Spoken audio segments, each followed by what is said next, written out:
cómo yo logro crear este evento, cómo yo logro crear mi negocio, cómo yo logro crear mi libro, cuando todo te dice que no lo hagas, cuando emprender es complicadísimo en este país.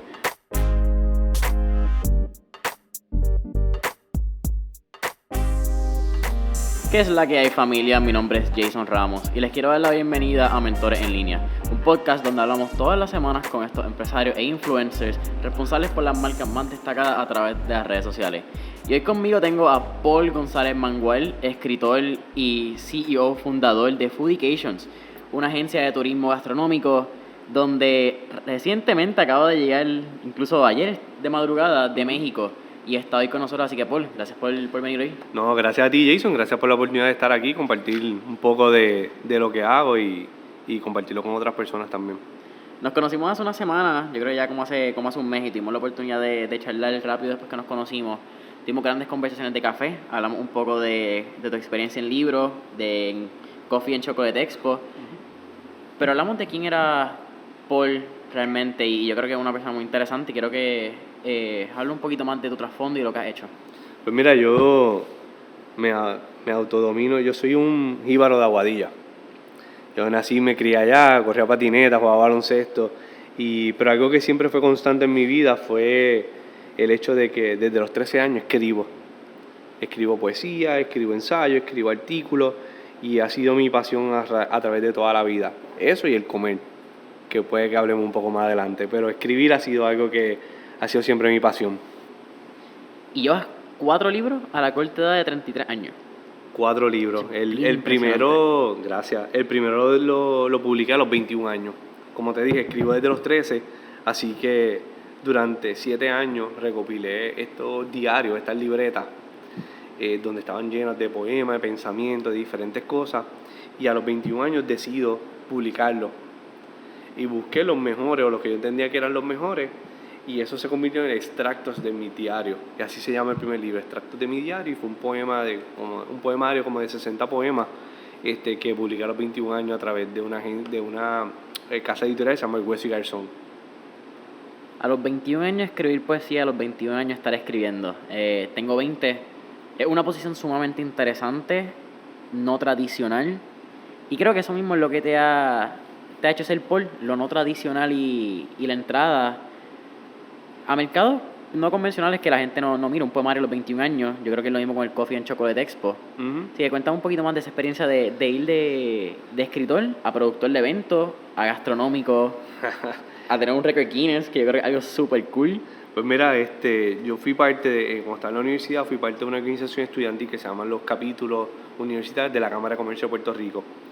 Y pues como te dije, estaba en Aguadilla, mis 2 socios, la compañía del evento, eran de San Juan. Nos conocemos en esta organización estudiantil, que es algo que yo digo que todo el mundo debe ser parte de alguna organización estudiantil cuando está ahí. A nosotros nos ha ayudado mucho a diferentes vertientes de lo que es nuestro negocio. Y yo había tomado el curso de barista en el 2008. Me quería hacer un coffee shop cuando todavía los coffee shops no eran trendy. Y mi socio, uno es un mastermind en mercadeo, el otro era productor de eventos ya, que hacía eventos como el Indie Rock Fest y todo este tipo de cosas, trabajaba para estas compañías. Entonces, hablando, luego que terminaron nuestra presidencia dentro de la organización, dijimos, ¿qué vamos a hacer? ¿Fuiste presidente del capítulo universitario? Fui presidente del capítulo de Aguadilla y después del comité de capítulo, igual que ellos dos también. Entonces dijimos, ¿qué vamos a hacer ahora? Y entonces, hablando, uno tenía la idea de hacer este evento de chocolate. Estamos hablando de esto en el 2009, 2010. Y entonces, pero yo les dije, mira, ¿qué tal esto del café? Empezamos a hablar del café, de las posibilidades, y la industria del café era mucho más grande en ese momento de lo que es la industria del chocolate, que acaba de empezar hace unos años. Y nos tiramos un año completo para las fincas, para los pueblos cafetaleros, a hablar con agricultores, a hablar con agrónomos, a hablar con todas estas personas que estaban en la industria del café. Y era bien curioso porque nosotros con 21, 22 años, sin un pelo en la cara, íbamos con esta industria que es una industria de muchos años, una industria promedio en aquel tiempo, ya ha bajado, pero una industria promedio de 60 años, wow. Lo que tienen las personas, nos miraban, ¿y ustedes qué hacen? ¿Por qué esto del café?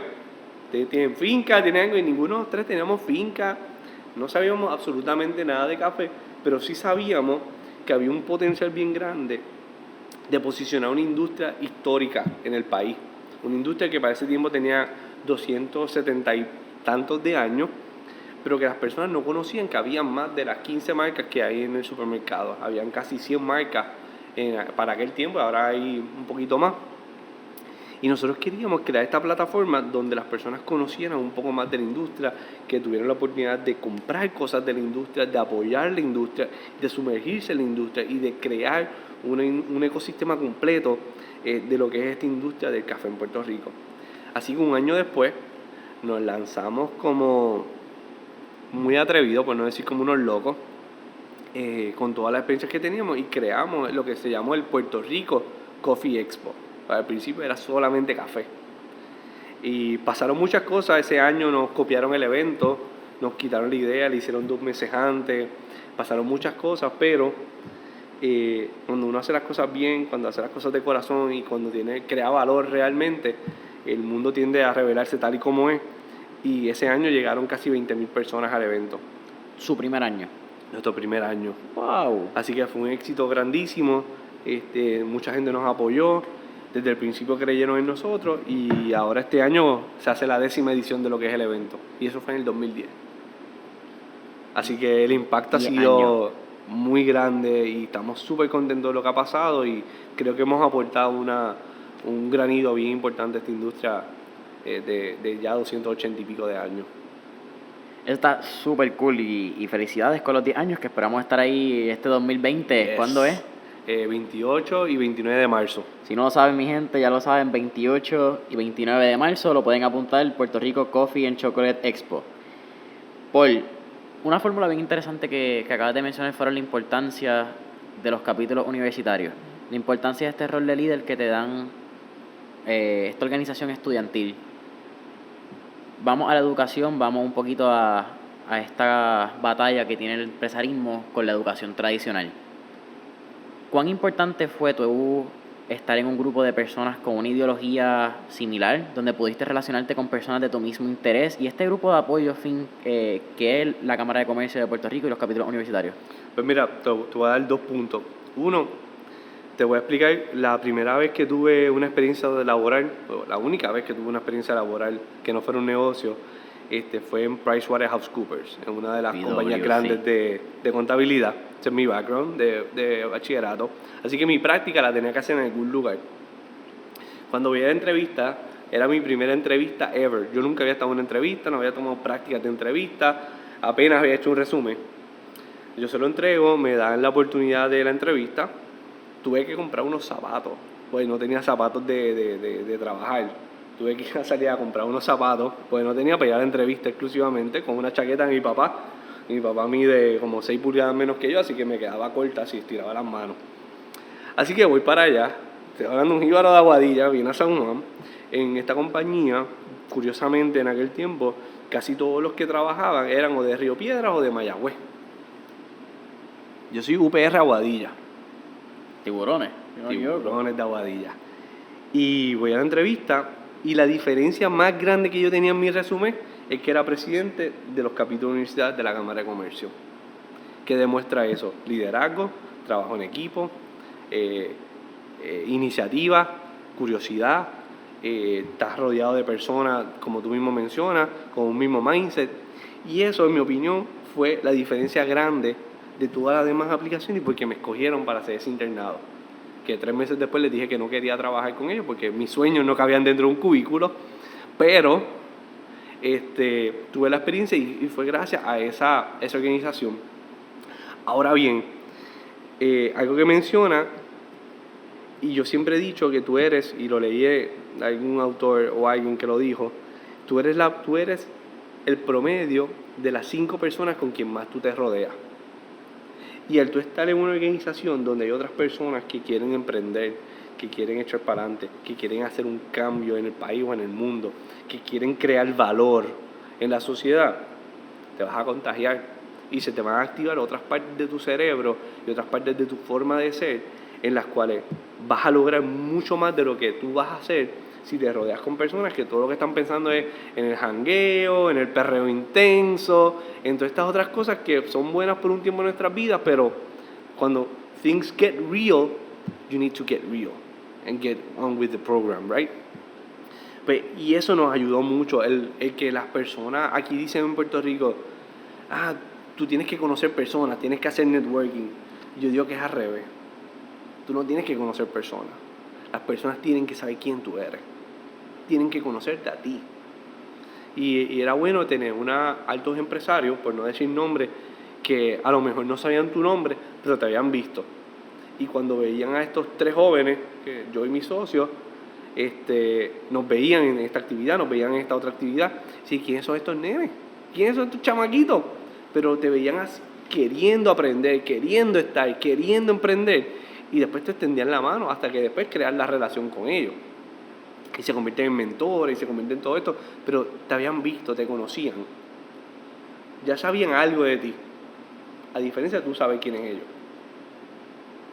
Iniciativa. Es una palabra que mencionaste anteriormente y ahora la vuelvo a repetir. ¿De dónde tú crees que sale esa chispa de por quién es esa primera persona que te da una pequeña esperanza y tú coges esa esperanza y la conviertes en realidad? Pues mira, es una excelente pregunta. Esa semilla del empresarismo. Pues yo me la he hecho 1000 veces. Mi familia no hay muchos que hayan emprendido. Sí ha habido negocios pequeños, ha habido diferentes cosas, pero no hay una chispa de... a mis papás por poco le da un ¿cómo se le llama? Le da un ataque al corazón cuando... Un patatú, como dicen por ahí. Un patatú, cuando yo les dije que no a Price.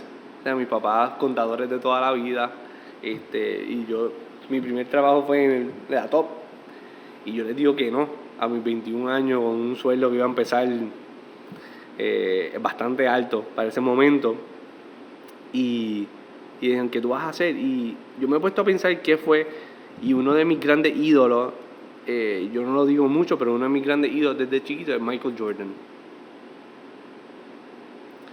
Jordan, para que tengan una idea de su historia, cuando estaba en high school lo botan del equipo porque no era lo suficientemente bueno.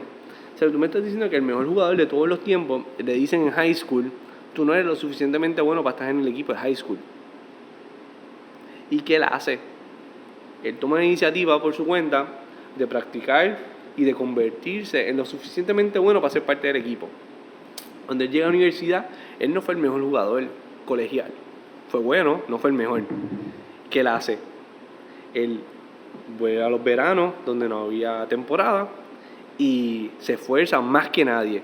Llega primero a las prácticas, se va último a las prácticas, se esfuerza mucho más, se empuja a los niveles más grandes que él pueda llegar, para él tratar de convertirse y mejorar en las áreas que no era bueno.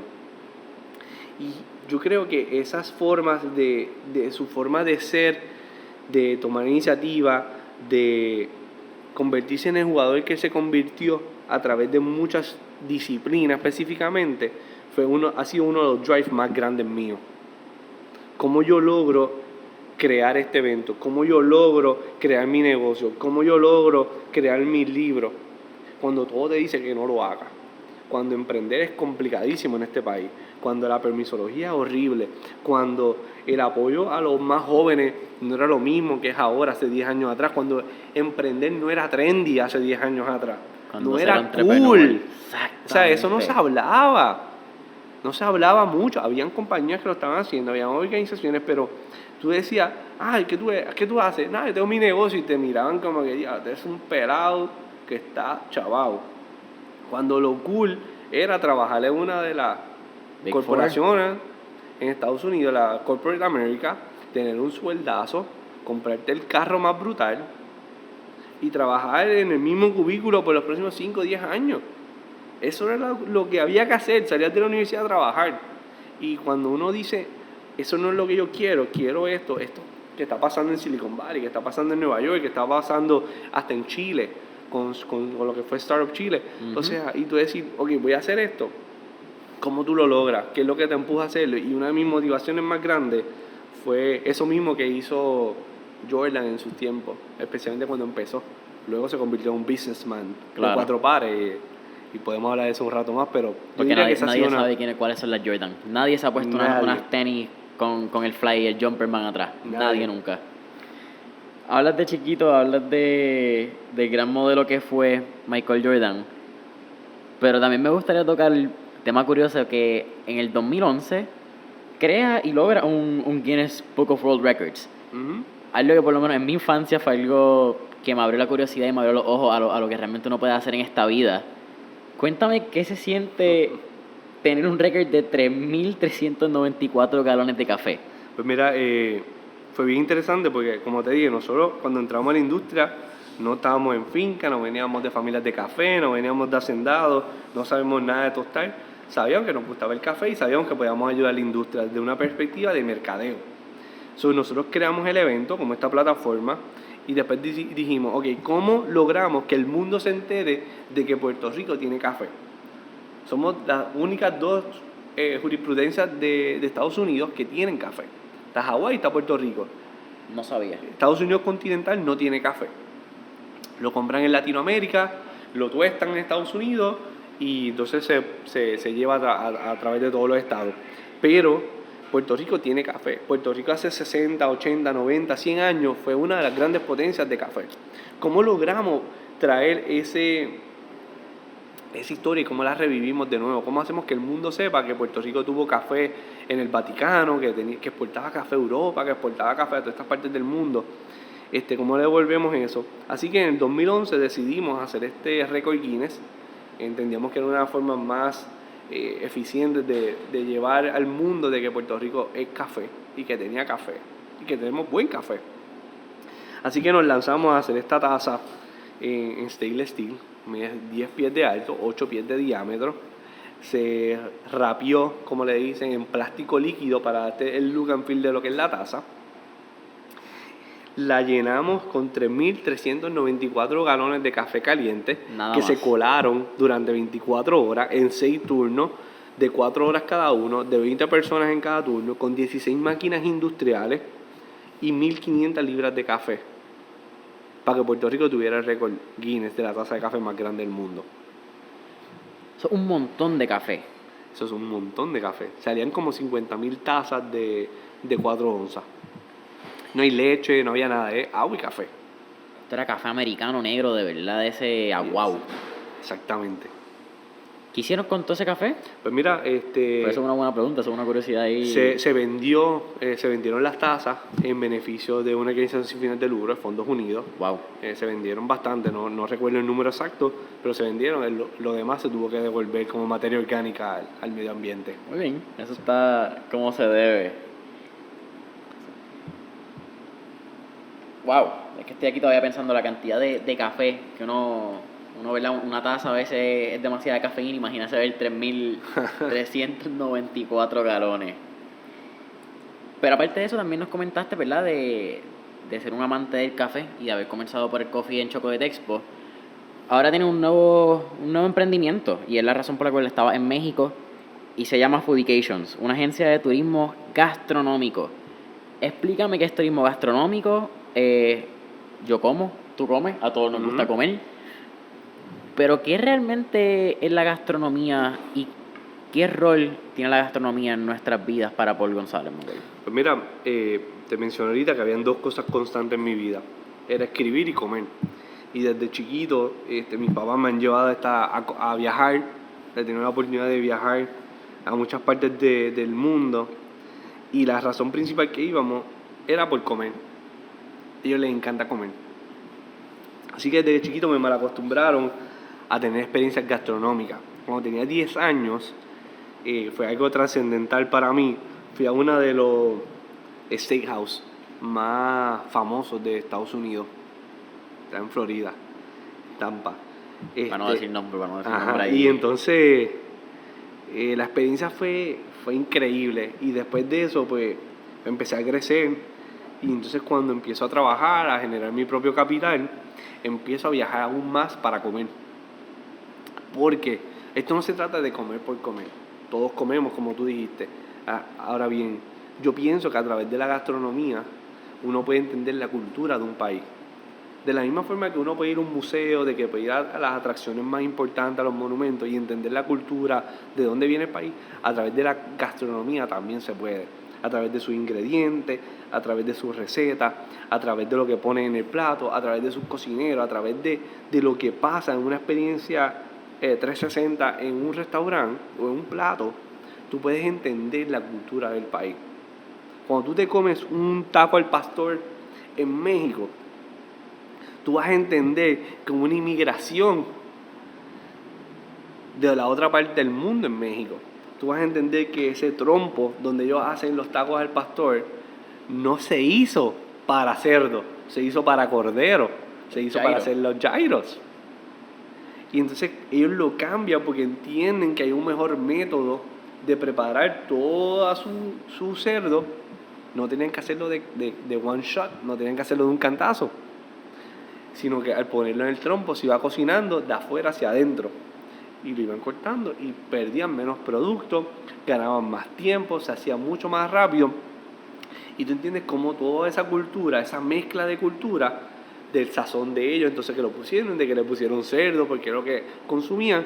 Y cuando tú tienes en el plato este taco al pastor, que parece bien sencillo, tú estás teniendo toda esta historia, todo este background, toda esta evolución como país, de su gente, de los ingredientes, de todo lo que pasa, en un simple taco.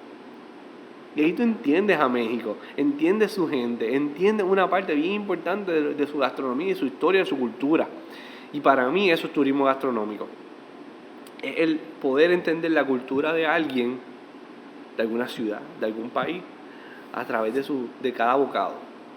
Y cuando tú viajas para comer, no viajas simplemente para comer, viajas para entender un poco más su historia y su cultura. Boom. Y ahí es donde entra Foodications. Boom. Eres un fan de la gastronomía molecular. La primera vez, y eres la única persona al día de hoy que todavía ha escuchado lo que es gastronomía molecular y que ha tenido la experiencia y que le gusta. Cuéntanos un poquito más sobre eso, porque me imagino que hay mucha gente que tampoco sabe lo que es, y gastronomía molecular suena bien interesante. Y si no te gusta la ciencia, pues lo siento. Pues mira, eso es bien interesante y exactamente cuando juntan lo que es la ciencia con la gastronomía. Estos movimientos se hizo famoso entre los 80 y los 90 con un restaurante en España, se llama el Bulli, o el Bulli, como ellos le dicen, con Fedran Adrià y su hermano Albert Adrià. Y ellos empiezan a experimentar de qué forma pueden elevar la cocina, especialmente la cocina española. Cómo podemos hacer algo diferente, cómo podemos utilizar elementos que normalmente no se utilizan en la cocina para crear otro tipo de experiencia. Y aquí nacen muchas estrategias y muchas cosas, muchas técnicas de cocina que ahora las vemos en muchas formas diferentes. Y el primer plato que ellos hicieron es una aceituna que no es una aceituna, que tiene la forma de una aceituna, que sabe a aceituna, pero no está rellena de aceituna. ¿Me entendiste? Es una aceituna que sabe a aceituna, pero no es una aceituna. Pero se ve como aceituna. Pero parece una aceituna. Y sabe a aceite de oliva. Está el garete. Eso es gastronomía molecular. Ellos, esta solución de agua, echan lo que es el aceite de oliva, la aceituna, la echan y se convierte en una esfera. Y esa esfera, cuando tú la tienes en tu mano, está cubierta de esta capa de aceituna, y cuando la pones en tu boca, explota. Y entonces tienes todos estos sabores de aceituna dentro de tu boca y todas estas texturas diferentes en tu experiencia. Sí, literalmente es una explosión de sabor en tu boca. Exactamente. De esta aceituna que no es una aceituna, que sabe a aceituna. Pero no es aceituna. Exactamente. ¿Qué? Eso es gastronomía molecular. Lo que era que hace la ciencia, ¿verdad? Wow. A mí no me gusta la aceituna, pero definitivamente una aceituna en mi boca que no es aceituna, pero tiene una explosión de sabor a aceituna. Te va a gustar. Y si no, por lo menos lo probé, mano. Y la experiencia te va a gustar. Experiencia. Dice esa palabra y ya hemos hablado del tema antes. ¿Cuán importante es la experiencia completa en un restaurante? Estamos acostumbrados, y mano, vamos a quitar el restaurante. vamos a ir a tu cocina, en tu casa, en tu hogar, ¿verdad? Un sitio para mí sagrado. Para mí la cocina es un punto donde mucha gente, es un sitio familiar. Tú puedes tener una casa moderna donde todos los hijos están por su cuarto, cada cual está en su tecnología. Pero va a haber un punto en el día donde todos se van a poder encontrar en la comida por necesidad humana. ¿Cuánto toca sea la experiencia de cómo tú cocinas, cómo preparas, cómo comes y cómo preparas los platos para comer?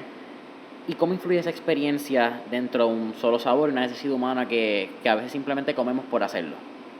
Pues mira, cuando, especialmente en casa, cuando yo cocino, yo trato de, uno, comer saludable. Trato de comer bastante vegetariano en casa para poder nivelar con las experiencias fuera de mi casa y no dejar que nada, quedarme con las ganas de nada. Aprovecha el tiempo, ¿ah? Exacto. Entonces la idea es tratar de muchas veces recrear sabores que he probado. Yo me pongo a experimentar en mi casa. Entonces, pues, si estoy con alguna amistad, con alguna pareja o algo, es más nostálgico la cocina. ¿Te acuerdas esto? Mira, ¿sabe a lo que probamos en tal país o en tal restaurante o en tal lugar? Como que tratando de recrear esa experiencia y de revivirla. Ya un poco más nostálgico. Es de tratar de lograr esa experiencia y tratar de revivir una experiencia que te hizo sonreír. O sea, aquel hamburger de Chicago, que es una cosa espectacular, que es el mejor hamburger que tú vas a poder comer en tu vida, está en Chicago. Y tú tratar no de imitarlo, ni de recrearlo, sino de rendirle tributo en tu casa, buscando un thick cut bacon, buscando el mejor cheddar que tú puedes conseguir, buscando un blend de carne, de cocinarlo en un sartén de estos de un iron skillet y todo este tipo de cosas. Y cuando tú lo pones, crear la salsa especial a tu forma, con el sazón de nosotros. Ya me diste hambre. Y cuando lo pones en el plato y tú dices, wow, no sabe igual, pero por lo menos me acuerda eso, me transporta a aquel momento, me lleva a querer volver a ese lugar. Y entonces ahí tienes una experiencia que volviste una vez más a ese lugar donde entendiste la cultura, donde le estás rindiendo tributo a los chefs, a todo el expertise que hay detrás de ese plato. Y tú hacerlo, ese tributo, es algo bien mágico, es bien nostálgico, se me hace difícil explicarlo muchas veces, pero y que otra persona que haya tenido esa misma experiencia contigo lo reviva, es como que el próximo nivel del comer en familia. Porque no solamente estás comiendo en familia, sino estás reviviendo buenos momentos de la vida. Y cuando los tienes, y cuando estás cerca de ese sabor, o de ese sazón, o de esa textura que viviste, la sonrisa que se pone en las caras de las personas y en la misma de uno, fue igual o más grande que la que tuviste en aquel momento. Para mí, eso es la cocina en casa. Wow. Wow, wow, wow. No siempre me sale. No siempre sale bueno. Vamos a hablar ahí. claro. Pero cuando sale sí pasa eso. ¿Cuál ha sido ese plato que tú has dicho me cambiaste la vida? Si pudiese ser uno.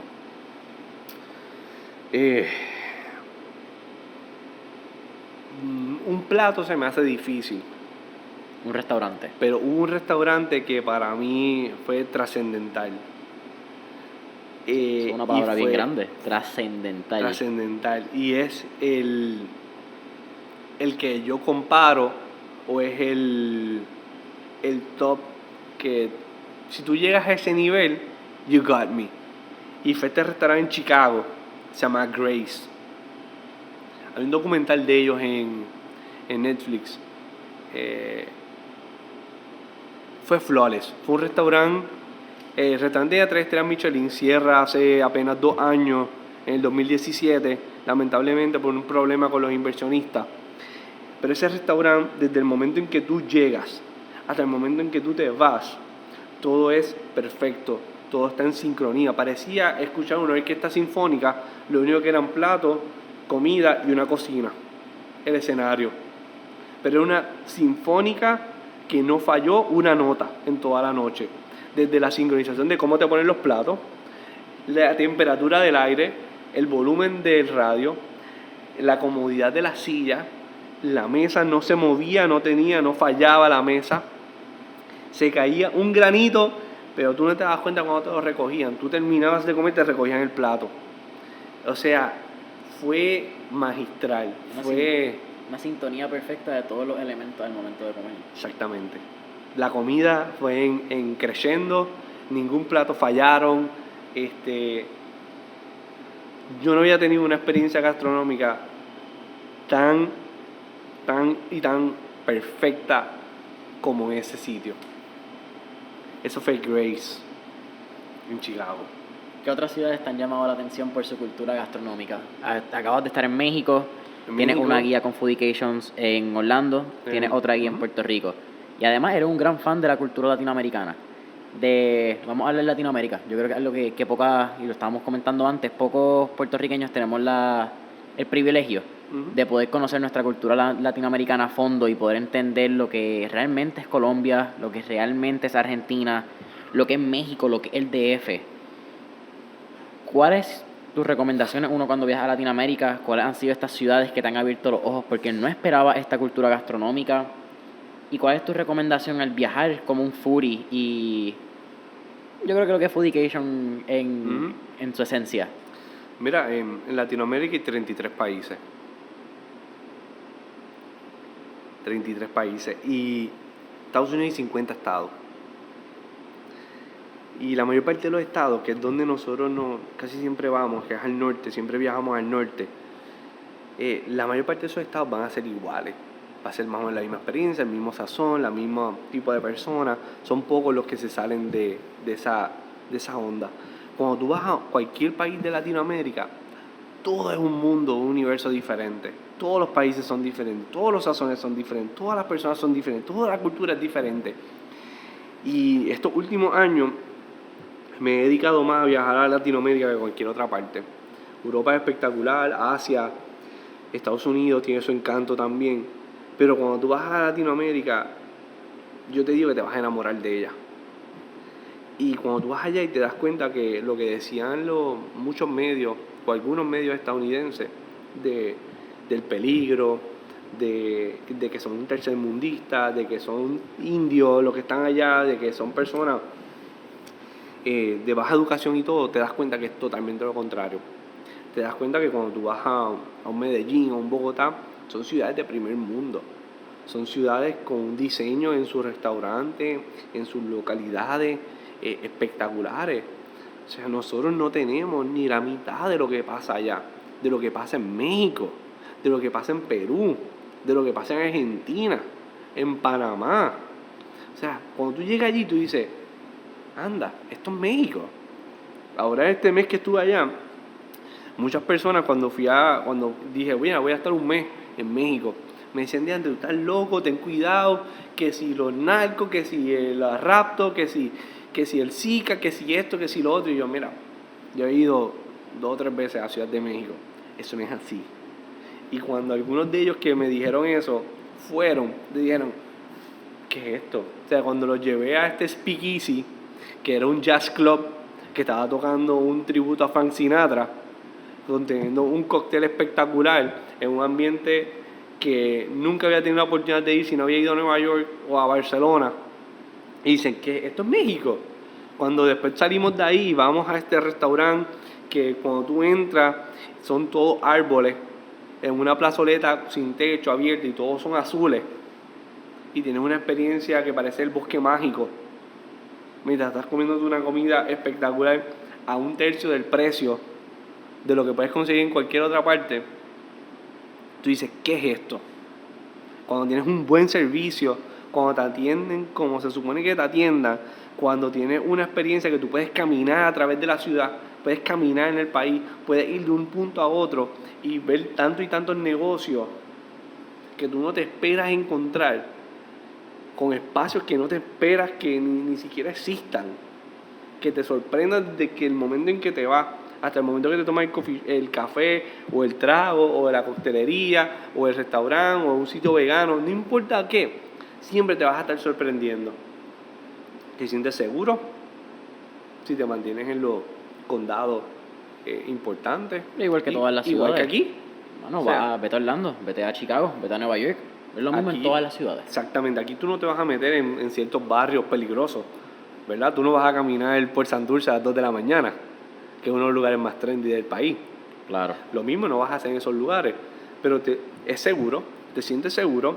Las temperaturas son espectaculares a 70, a 75 grados casi todo el año. Igual que aquí en Puerto Rico, primavera. que está a 105, idéntico.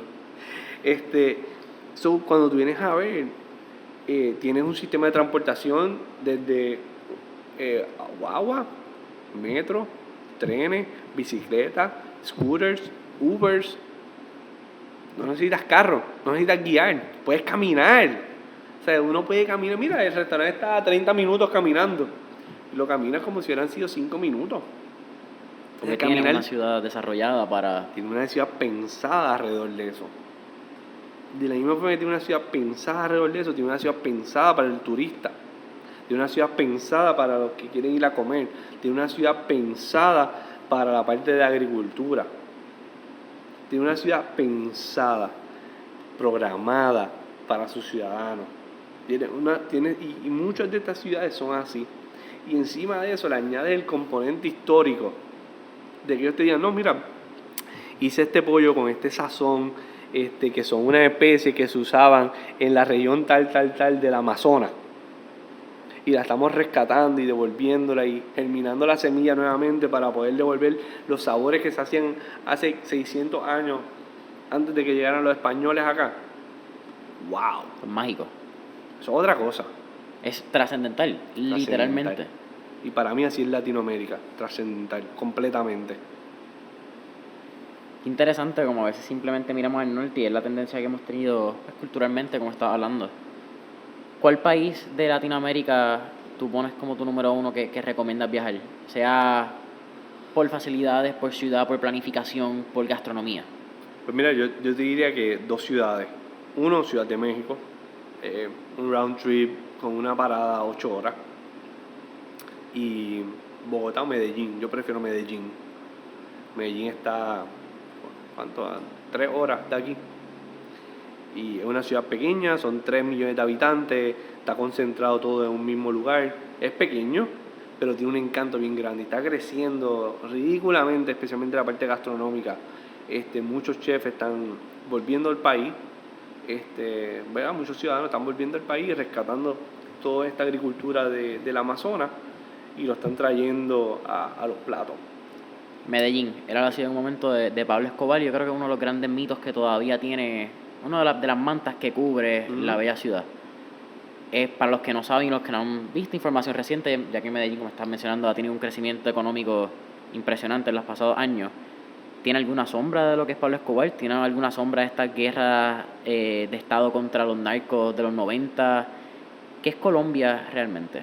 Mira, eso de una farsa completamente, ya eso nada de Escobar, al menos que a algunos turistas les gusta ir a la tumba y a las casas de él, que las han tumbado todas. Pero aparte de eso, nada que ver. O sea, en Medellín ni por un segundo yo me sentí inseguro.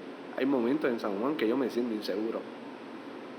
Allí yo no me sentí inseguro. A veces saliendo a buscar la llave en el carro, buscando el celular que se te quedó, uno está mirando para todos lados y aquí va a pasar algo. Y allí estás tranquilo, es verdad, uno viaja, está en unos buenos lugares, se pasa en Uber, o si no caminas por los lugares donde puedes caminar, que pues, se conoce y está el turismo grande. Pero cuando tú estás en una ciudad que es una primavera todo el año, que tú caminas y todas las calles tienen un montón de árboles, de flores, de naturaleza. Cuando tú vas a un lugar donde la gente es amable, te saluda, el servicio va dirigido 100% al cliente, lo que él quiera, cuando quiera, como tú quieras. Cuando tienes otra vez, cuando tienes lugares que están diseñados de una manera magistral, que tú no te lo esperas, que están a la moda, que están más que trending, tú no te quieres ir de esos lugares. O sea, te tratan bien, comes bien, te sientes bien, ¿Vives bien? vives bien. También hay una parte de tristeza a la misma vez, porque hay una alta clase bien alta y hay una clase bien baja en estos países. Pero gracias a una de las vertientes, ¿verdad?, el turismo, está creando una clase media. Eso también está aportando a que el país progrese, especialmente socialmente. Y eso se hace, tú ir a estos sitios y empezar poco a poco a apoyar los sitios que están creando valor, que están tratando bien a los empleados, que le están pagando más. Y yo creo que el nosotros poder ser parte de eso, ¿verdad?, con el cambio de moneda que tenemos esa ventaja y ese pasaporte americano, pues podemos aportar. Lo mismo está pasando en México, lo mismo está pasando en Perú, que son dos destinos gastronómicos bien grandes. Es muy bueno la experiencia de Airbnb Experience, está ayudando a otras personas a tener un encuentro más cercano con los turistas y también poder crear sus propias riquezas, a pesar de que estén en vertientes más bajas de las clases sociales, pero eso los ayuda a exponerse un poco más. Sobre todo este tipo de movimientos que están pasando, especialmente tecnológicos, están ayudando a que estos países crezcan sus clases medias y que las clases pobres suban poco a poco. Eso es bien importante, a diferencia de nuestro país, que nos estamos dividiendo cada vez más y está desapareciendo nuestra clase media. Paul, hemos llegado al final del podcast. Ha sido para mí un placer. Antes de irnos, quiero tocar las dos preguntas que hacemos al final para conocer un poco de quién es Paul. La primera es, vamos a buscar la que se me olvidaron, ¿verdad? Qué bien. Si tuvieses una época a la que pudieses virar en esta vida y pudieses vivirla, en este caso quiero tocarla en tu punto gastronómico. Una época gastronómica de esta vida, ¿cuál escogerías para volver a nacer? Desde el punto de vista gastronómico, me hubiera gustado estar en los 90, o finales de los 90, principios de los 2000. Ese cambio de milenio.